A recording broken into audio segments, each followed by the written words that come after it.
오, 됐다.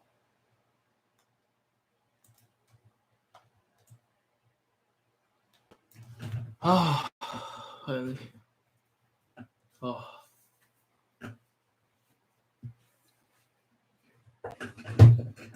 What's up, y'all? This is Sunko. I'm doing YouTube live really late tonight. It's now 10:56 night, and as you can see, I got a short haircut. I felt like I wanted to get a short haircut because well, no, not but I felt like to. Um, and tonight I didn't bring any food. Instead of eating something Koreanish, I wanted to share my vaccine experience in Korea. Um, there were steps that I followed. Mm. I wanted to get vaccine and 화이자.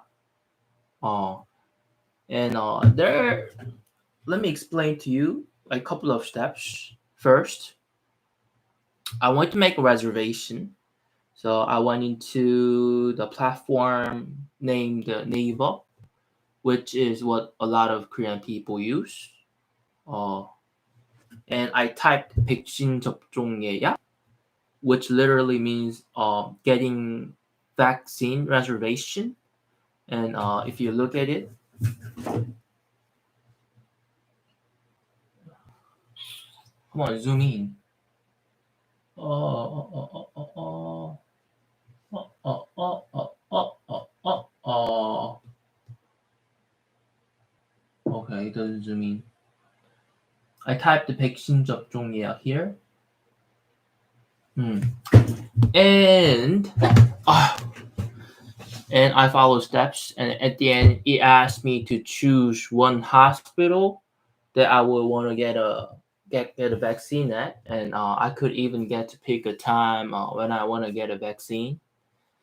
And I mean, whole reservation process was really simple and easy to follow, and made me feel like everything was pretty organized.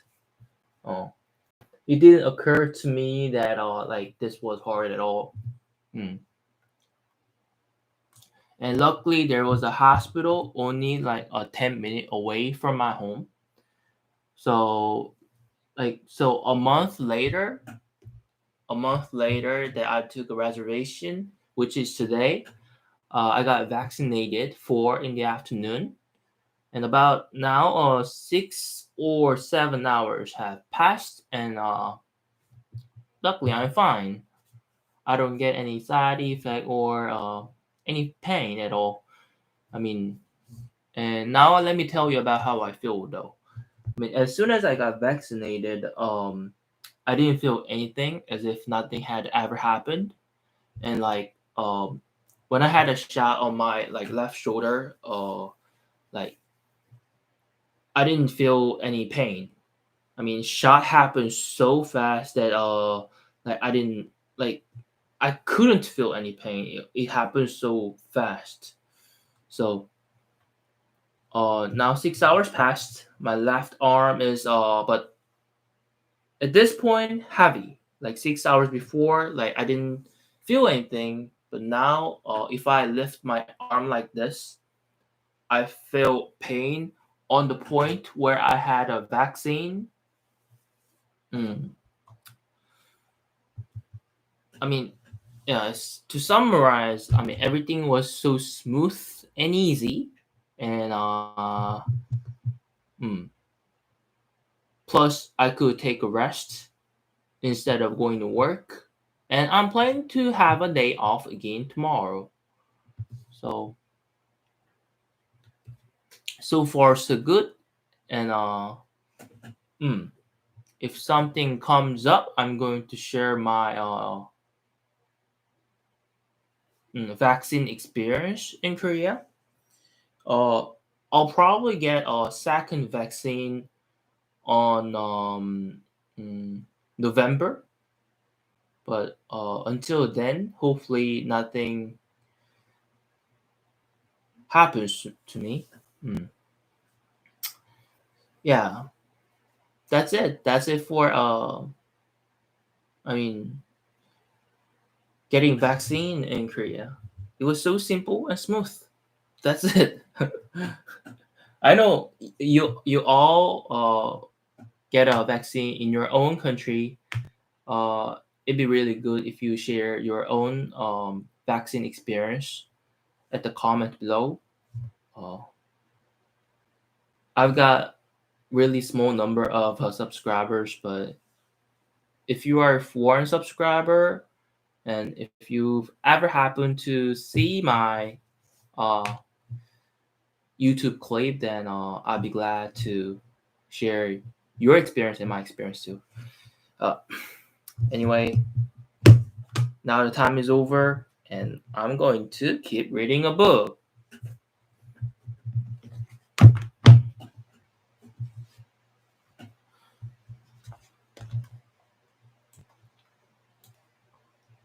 Okay, just so you know, one more time, I'm reading a book named The Mischer's Island. They fixed their attention on the land where their hope of safety lay, while eating some shellfish with which the sand was strewn. It was a wretched repast, but still it was better than nothing.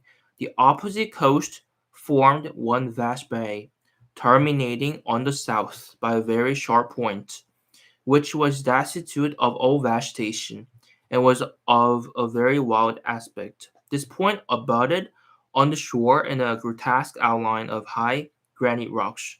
Towards the north, on the contrary, the bay widened, and a more rounded coast appeared, trending from the southwest to the northeast and terminating in a slender cape. The distance between these two extremities, which made the bow of the bay, was about 8 miles. Half a mile from the shore rose the islet, which somewhat resembled the carcass of a gigantic whale. Its extreme breadth was not more than a quarter of a mile. Opposite the islet, the beach consisted first of sand, covered with black stones, which were now appearing little by little above the retreating tide. The second level was separated by a perpendicular granite cliff, terminated at the top by an unequal edge at a height of at least 300 feet. It continued thus for a length of 3 miles, ending suddenly on the right with a precipice which looked as if cut by the hand of man. On the left, above the promontory, this irregular and jagged cliff descended by a long slope of conglomerated rocks till it mingled with the ground of the southern point. On the upper plateau of the coast, not a tree appeared. It was a flat tableland, like that above Cape Town at the Cape of Good Hope, but of reduced proportions. At least so it appears seen from the islet.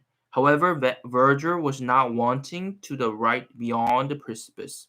They could easily distinguish a confused mass of great trees, which extended beyond the limits of their view. This verdure relieved the eye, so long wearied by the continued ranges of granite.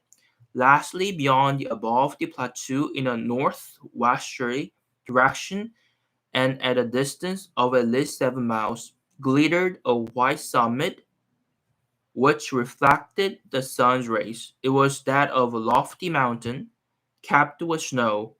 The question could not at present be decided whether this land formed an island or whether it belonged to a continent. But on beholding the convulsed masses heaped up on the left, no geologist would have hesitated to give them a volcanic origin, for they were unquestionably the work of subterranean convulsions. Gideon Spilett, Pencroft, and Herbert attentively examined this land, on which they might perhaps have to live many long years, on which indeed they might even die, should it be out of the usual track of vessels, as was likely to be the case. Well, asked Herbert, what do you say, Pencroft? There is some good and some bad. "As in everything," replied the sailor. "We shall see. But now the ebb is evidently making. In 3 hours we'll attempt the passage, and once on the other side, we'll try to get out of this scrape. And I hope may find the captain." Pencroft was not wrong in his anticipations. 3 hours later, at low tide, the greater part of the sand forming the bed of the channel was uncovered. Between the islet and the coast there only remained a narrow channel, which would no doubt be easy to cross. About 10 o'clock, Gideon Spilett and his companions stripped themselves of their clothes, which they placed in bundles on their heads, and then ventured into the water, which was not more than 5 feet deep. Herbert, for whom it was too deep, swam like a fish, and got through capitally.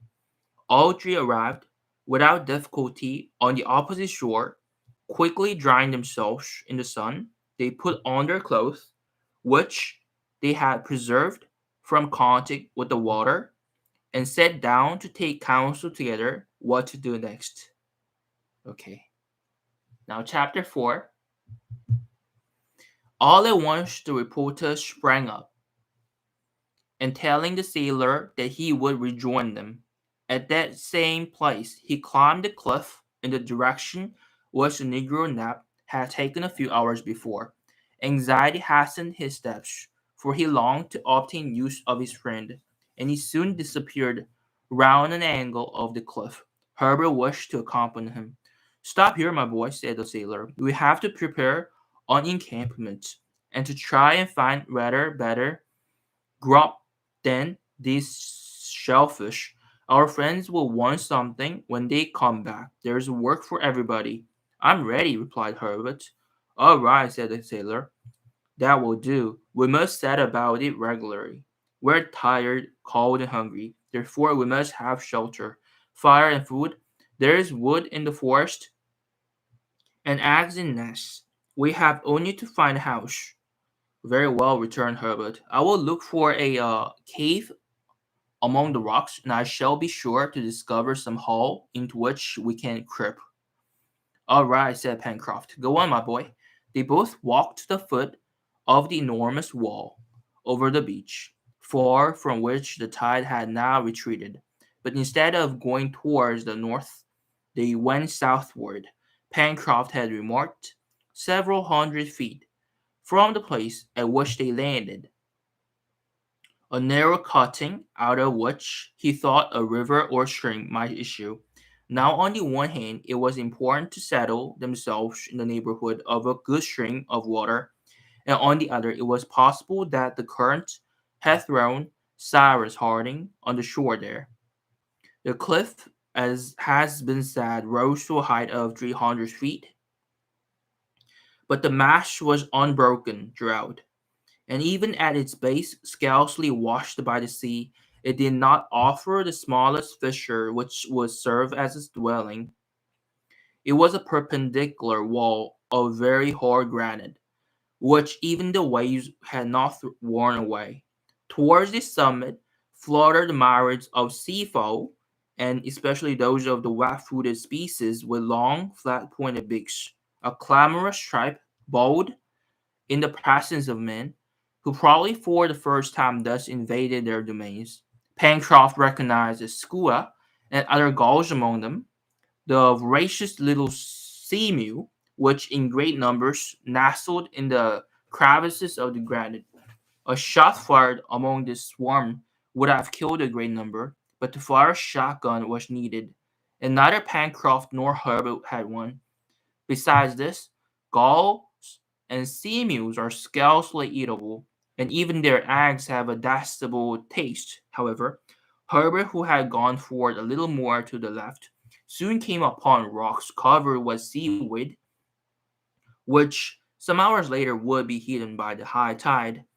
On these rocks, in the midst of slippery wreck, abounded bivalve shellfish, not to be despised by starving people.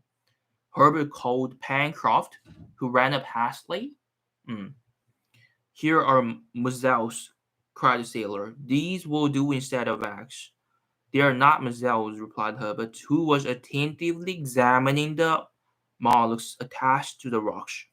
They are lithodomus. Are they good to eat? Asked Pencroft. Perfectly so. Then let us eat some lithodomes. Lithodomes? What the hell is this? The sailor could rely upon Herbert. The young boy was well up in natural history and always had a quiet passion for science.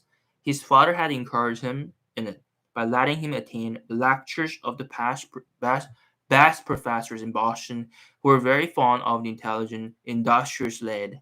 And his turn for natural history was more than once in the course of time of great use, and he was not mistaken in this instance. These lithodomes were oblong shells, suspended in clusters and adhering very tightly to the rocks. They belong to that species of molluscs, perforators, which excavate holes in the hard stone. Their shell is rounded at both ends, a feature which is not remarked in the common mussel. Pencroft and Herbert made a good meal of the lithodomes, which were then half opened to the sun. They ate them as oysters, and as they had a strong peppery taste, they were palatable without condiments of any sort. Their hunger was thus appeased for a time, but not their thirst, which increased after eating this naturally spiced mollusks. They had then to find fresh water, and it was not likely that it would be wanting in such a capriciously uneven region. Pencroft and Herbert, after having taken the precaution of collecting an ample supply of lithodomus, with which they filled their pockets and handkerchiefs, regained the foot of the cliff. 200 paces farther, they arrived at the cutting, through which, as Pencroft had guessed, ran a stream of water. Whether fresh or not was to be ascertained. At this place the wall appeared to have been separated by some violent subterranean force. At its base was hollowed out a little creek, the farthest part of which formed a tolerably sharp angle. The water course at that part measured 100 feet in breadth, and its two banks on each side were scarcely 20 feet high. The river became strong, almost directly between the two walls of granite, which began to sink above the mouth. It then suddenly turned and disappeared beneath a wood of stunted trees half a mile off. Here's the water, and yonder is the wood we require, said Pencroft. Well, Herbert, now we only want the house. The water of the river was limpid. The sailor ascertained that at this time, that is to say, a low tide, when the rising floods did not reach it, it was sweet. This important point established, Herbert looked for some cavity which would serve them as a retreat, but in vain. Everywhere the wall appeared smooth, plain, and perpendicular. However, at the mouth of the watercourse, and above the reach of the high tide, the convulsions of nature had formed, not a grotto, but a pile of enormous rocks, such as are often met with in granite countries, and which bear the name of chimneys. Pencroft and Herbert penetrated quite far in among the rocks, by sandy passages in which light was not wanting, for it entered through the openings which were left between the blocks, of which some were only sustained by a miracle of equilibrium, but with the light came also air, a regular quarter gale, with the wind the sharp cold from the exterior. However, the sailor thought that by stopping up some of the openings with a mixture of stones and sand, the chimneys could be rendered habitable. Their geometrical plan represented uh, the typographical sign, which signifies etc. abridged, but by isolating the upper mouth of the sign, through which the south and west winds blew so strongly, they could succeed in making the lower part of use. Here's our work, said Pencroft, and if we ever see Captain Harding again, he will know how to make something of this labyrinth. We shall see him again, Pencroft, cried Herbert, and when B returns he must find a tolerable dwelling here. It will be so if we can make a fireplace in the left passage and keep an opening for smoke. So we can, my boy, replied the sailor, and these chimneys will serve our turn. Let us set to work, but first come and get a store of fuel. I think some branches will be very useful in stopping up these openings, through which the wind shrinks, like so many fins. Hubbard and Pencroft left the chimneys, and turning the angle, they began to climb the left bank of the river. The current here was quite rapid, and drifted down some dead wood. The rising tide, and it could already be perceived, must drive it back with force to a considerable distance. The sailor then thought that they could utilize this ebb and flow for the transport of heavy objects. After having walked for a quarter of an hour, the sailor and the boy arrived at the angle which the river made in turning towards the left. From this point its course was pursued through a forest of magnificent trees. These trees still retained their verdure, notwithstanding the advanced season, for they belong to the family of conifers, which is spread over all the regions of the globe, from northern climates to the tropics. The young naturalists recognized especially the deodara, which are very numerous in the Himalayan zone, and which spread around them a most agreeable odor. Between these beautiful trees sprang up clusters of firs, whose opaque open parasol boughs spread wide round. Among the long grass, Pencroft felt that his feet were crushing dry branches, which crackled like fireworks. Well, my boy, said he to Herbert, if I don't know the name of these trees, at any rate, I reckon that we may call them burning wood. And just now that's the chief thing we want.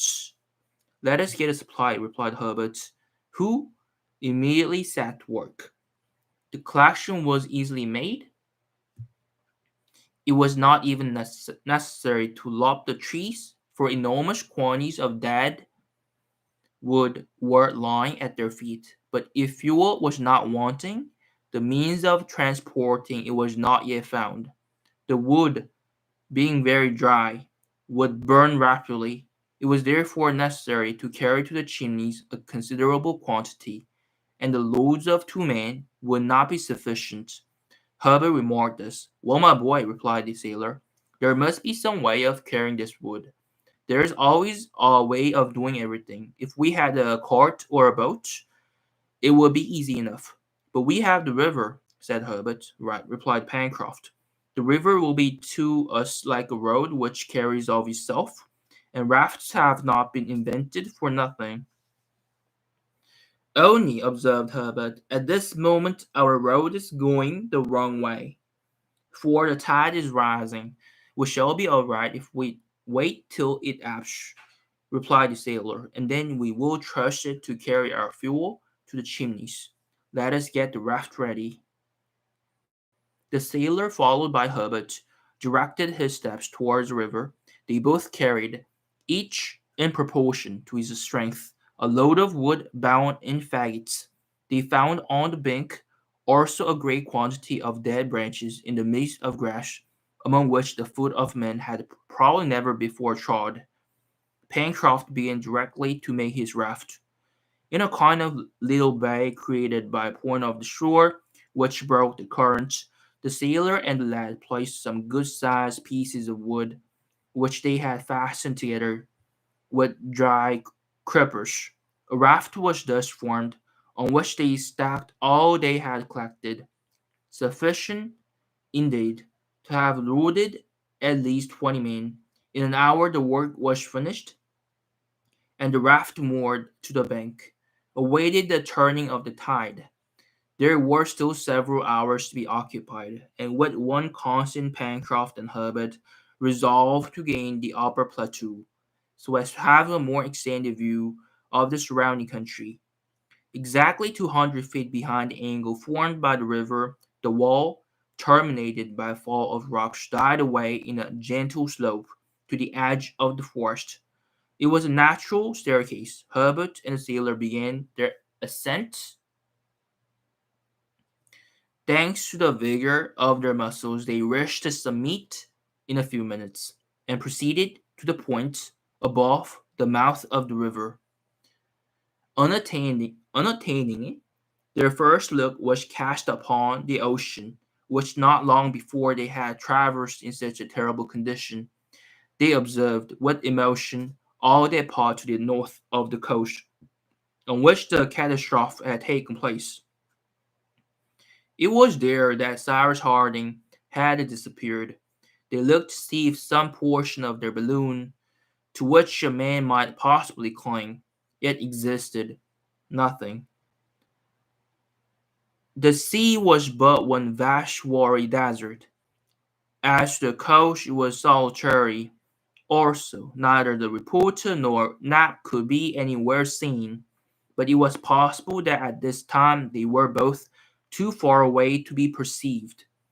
Something tells me, cried Herbert, that a man as energetic as Captain Harding would not let himself be drowned like other people. He must have reached some point of the shore. Don't you think so, Pencroft? The sailor shook his head sadly. He little expected ever to see Cyrus Harding again, but wishing to leave some hope to Herbert, doubtless, doubtless, said he. Our engineer is a man who would get out of a scrape which anyone else would yield. In the meantime, okay, now it's been 27 minutes uh, since I started reading. I got a really important thing to do. There's a person coming over, and I need to sell my product to him. So he'll be in.